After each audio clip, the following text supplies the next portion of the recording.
అందరికీ నమస్కారం. ఇవాళ మనతో Telangana and Andhra Pradesh senior high court advocate Sanjeev Kumar గారు మనతో ఉన్నారు. వారితో మాట్లాడదాం. సార్ నమస్కారం. సార్ ఇంజెక్షన్ ఆర్డర్ అంటే ఏంటి, ఎలాంటి పరిస్థితుల్లో మనం ఇంజెక్షన్ ఆర్డర్ తెచ్చుకోవాలి, కాస్త వివరించండి. ఇంజెక్షన్ ఆర్డర్ అంటే నేను ఎంతమంది యూట్యూబ్లో చెప్పాను, చాలాసార్లు చెప్పాను. ఎవరైనా గుర్తుపెట్టుకోండి, మీ భూమిలో ఎవరైనా కబ్జా చేస్తే మనం ఏం చేస్తాం, వెంటనే కోర్టునే మనం ఆశ్రయిస్తాం. అంతే తప్పే పోలీస్ స్టేషన్కి వెళ్ళడం వీలు లేదు, అసలు వెళ్ళకూడదు కూడా. కొంతమంది కంగారు పడి వెళ్ళిపోతారు, నా భూమిలో కబ్జా చేశారని.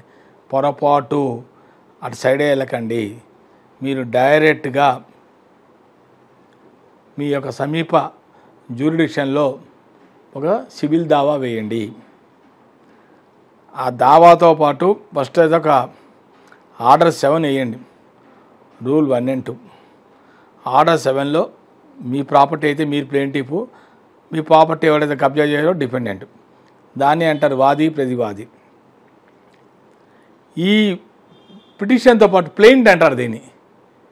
ప్లెయింట్ క్లెయిమ్ ఏం క్లెయిమ్ చేసుకోవాలి, నీ ప్రాపర్టీని క్లెయిమ్ చేసుకోవాలి.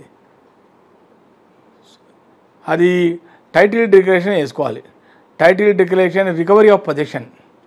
మీ పొజిషన్ని వేరేవాడు ఆక్రమిస్తే దాన్ని ఏం చేయాలి, మన కోర్టులో రికవరీ ఆఫ్ పొజిషన్.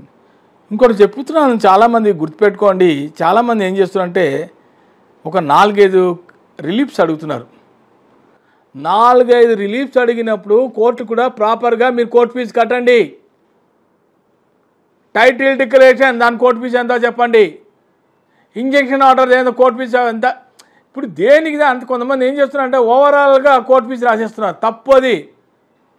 నువ్వు ఏ రిలీఫ్ అయితే అడుగుతున్నావో ఆ రిలీఫ్ తగ్గట్టుగా కోర్టు ఫీజు కట్టాలి. ఏ రిలీఫ్ అయితే suit for recovery of position దానికో కోర్టు ఫీజు కట్టు. ఇంజెక్షన్ సూట్ ఫర్ ఇంజెక్షన్ దానికో కోర్టు ఫీజు కట్టు. అట్లా ఏ రిలీఫ్ అయితే ఆ రిలీఫ్కి మనం కోర్టు ఫీజు కట్టుకోవాలి. కట్టుకొని క్లారిటీగా రాయాలి.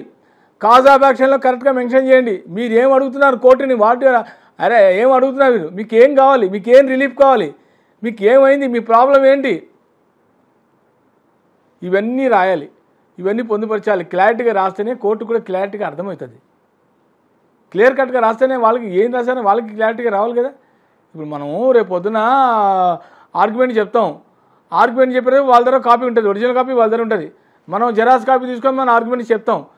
మనం చెప్తాం ప్లీజ్ రిఫర్ పేజ్ 3 అంటాం. పేజ్ 3లో ఏం టాపిక్ చెప్పాలనుకుంటున్నాం ఆ పాయింట్స్ వాళ్ళు చదువుతుంటారు, మనం చదువుతుంటారు, వాళ్ళు చూస్తుంటారు, టిక్లు పెట్టుకుంటారు క్లారిటీగా ఉందా లేదా అని. కాబట్టి ఒక కోర్టులో కేసు చేసేటప్పుడు చాలామంది చాలా తప్పులు చేస్తున్నారు. నాకు వచ్చిన అనుభవం మీద నేను చెప్తున్నా, ఎక్స్పీరియన్స్. ఇంజెక్షన్ ఆర్డర్ వేయండి. Order 9, order 39, rule 1 to 3. దాంట్లో ఇంజెక్షన్ ఆర్డర్లో 2-3 రకాలు ఉన్నాయి. Add interim injection order temporary 90 days, perpetual injection order permanent injection order. ఏదైనా ఇవ్వచ్చు, అర్థమైందా. మ్యాండేటరీ ఇంజెక్షన్ అప్పటికప్పుడు ఎమర్జెన్సీగా వాడు వచ్చి కబ్జా చేశాడు నీ ప్రాపర్టీ, దాన్ని మ్యాండేటరీ అంటారు. ఇన్స్టెంట్గా కూడా వేసేయచ్చు వెంటనే. ఇది వేసుకోండి. వేసుకుంటే కోర్టులో కొట్లాడ అవుతుంది. ట్రయల్ అయ్యే లోపల మీకు కనీసం మీ ప్రొటెక్షన్, మీ ప్రాపర్టీని కోర్టు కాపాడుతుంది. ఈ భూమి మీదే అయితే కానీ. ఎందుకంటే రేపు పొద్దున కన్స్ట్రక్షన్ స్టార్ట్ చేస్తారు. అక్కడ మీ భూమిలో కబ్జా చేస్తాడు వాడు. కబ్జా చేసి ఇల్లీగల్గా కన్స్ట్రక్షన్ స్టార్ట్ చేస్తాడు. ఇల్లీగల్గా కన్స్ట్రక్షన్ ఆపడానికే ఇంజెక్షన్ ఆర్డర్. మీకు అర్థమైంది ఆ పాయింట్. దాంట్లో యాడ్ ఇంటీరియం అంటారు. యాడ్ ఇంటీరియం ఇంజెక్షన్ అంటే టెంపరరీ ఇంజెక్షన్ ఆర్డర్. అది తాత్కాలికమైన ఇంజెక్షన్ ఆర్డర్. 90 రోజులకి ఇస్తారు. అది 90 రోజులు పెట్టుకోండి. 90 రోజులు అయిపోతున్నానగానే ఇంకా మీ కోర్టులో కేసు నడుస్తున్నాను, దాన్ని మళ్ళీ అమెండ్ చేయండి, కంటిన్యూ చేయండి. దాన్ని మళ్ళీ ఇంకో పిటిషన్ అనేది కంటిన్యూ చేయండి. అలా నడుస్తూ ఉంటుంది. ఎందుకంటే మీకు పర్పస్ ఇంజెక్షన్ ఆర్డర్ ఇవ్వలే, మీకు పర్మనెంట్ ఇంజెక్షన్ ఆర్డర్ ఇవ్వలే, టెంపరరీ ఇస్తున్నాడు. ఆ టెంపరరీ కూడా 90 రోజుల లెక్క. Limit 90 days. 90 days అయిపోతున్నాను కానీ 89 daysలో మళ్ళీ మీరు యాడ్ చేయాలి. మళ్ళీ ఇంకో పిటిషన్ వేయాలి. అది కంటిన్యూ అవుతుంది. కొంతమంది ఏం చేస్తారు, 90 రోజులు కానీ పడుకుంటారు, ఇక దాని మీద మర్చిపోతారు, పోతుంది అక్కడ అది. కాబట్టి ఇంజెక్షన్ ఆర్డర్ అనేది ఎవరైనా సరే మీ భూమిలో ఎవరైనా కబ్జా చేస్తే ఆ కబ్జా కాకుండా కాపాడుకోవడానికే ఒక పిటిషన్ వేసి ఆ పిటిషన్తో పాటే ఇది కూడా అఫిడవిట్లో ఆర్డర్ 39 రూల్ 1, 2, 3 వేసేసి మీరు కోర్టుకు కానీ సబ్మిట్ కోర్టు ఫీజు ఉంటుంది. ఆ కోర్టు ఫీజు నీ వాల్యూ ఆఫ్ ద ప్రాపర్టీ, ఆ ప్రాపర్టీ కరెక్ట్గా మీరు కోర్టు ఫీజు కడితే మీకు నంబర్ అవుతుంది, సూట్ నెంబర్ అవుతుంది. సూట్ నెంబర్ ఏంటంటే మీకు ఆటోమేటిక్గా డాక్యుమెంట్స్ వాళ్ళు యాక్సెప్ట్ చేసినట్టే. కాకపోతే ఒరిజినల్ డాక్యుమెంట్స్ అని మీరు కోర్టుకు సబ్మిట్ చేయాలి. కోర్టు సబ్మిట్ చేసిన తర్వాత మీ ఒరిజినల్ డాక్యుమెంట్ మళ్ళీ మీకు రిటర్న్ వస్తుంది. ఎప్పుడు రిటర్న్ వస్తుంది? మీ తర్వాత కేసు అంతా అయిపోయిన తర్వాత ట్రయల్ అయిపోయి డిగ్రీ వస్తుంది కదా, మీకు ఆర్డర్ వస్తుంది. దాని డిగ్రీ ఆర్డర్ అంటారు.